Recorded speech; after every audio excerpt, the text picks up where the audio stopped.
O ano, game?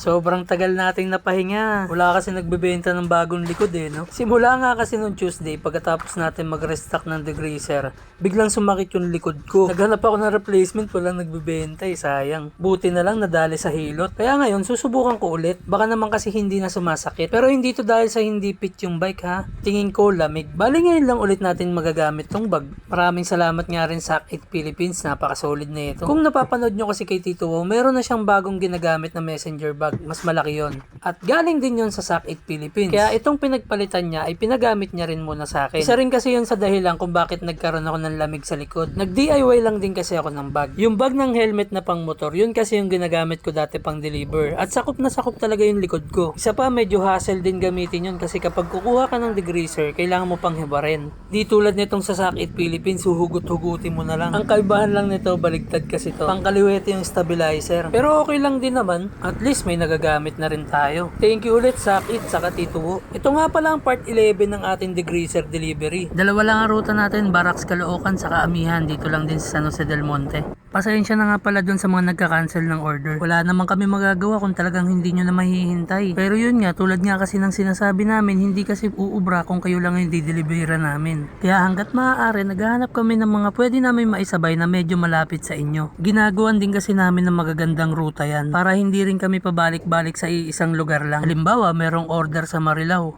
Naghahanap kami ng pwede rin umorder sa May Kawayan o kaya Santa Maria, Bukawi, yung medyo malalapit doon. Kasi para maikot na rin namin. Kaya sorry sa mga hindi nakapaghintay, sorry kung nag-cancel kayo. Pero chat lang kayo kapag gusto nyo para maayos ulit natin.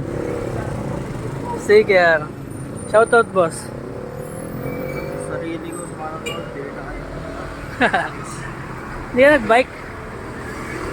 Ay, wala pa nukuli. Ay, wala kang barya. Yun lang. Wala akong barya dito. Sige boss, ingat. Nakadalawang 200 ml nga tayo kagad. Salamat bossing. Totoo lang, repeat order din yun si Boss Alan. Rumekta na nga rin kagad ako dito sa Altarasa kasi hinihintay na rin ako ng susunod nating dideliveran. Isa pa, may kikitain din kasi akong tropa, si Japula. Kaya may dala rin akong camera ngayon Pero syempre, bago natin marating yun, dadaanan muna natin ng mga banayad na ahon papuntang Amihan. Tiga Caloocan din talaga ang next nating dideliveran. Kaya lang dahil sa araw-araw din naman daw siya nagbabike dito na lang daw kami magkita. Boss, may shoutout ka boss. Shoutout sa asawa ko, Nel.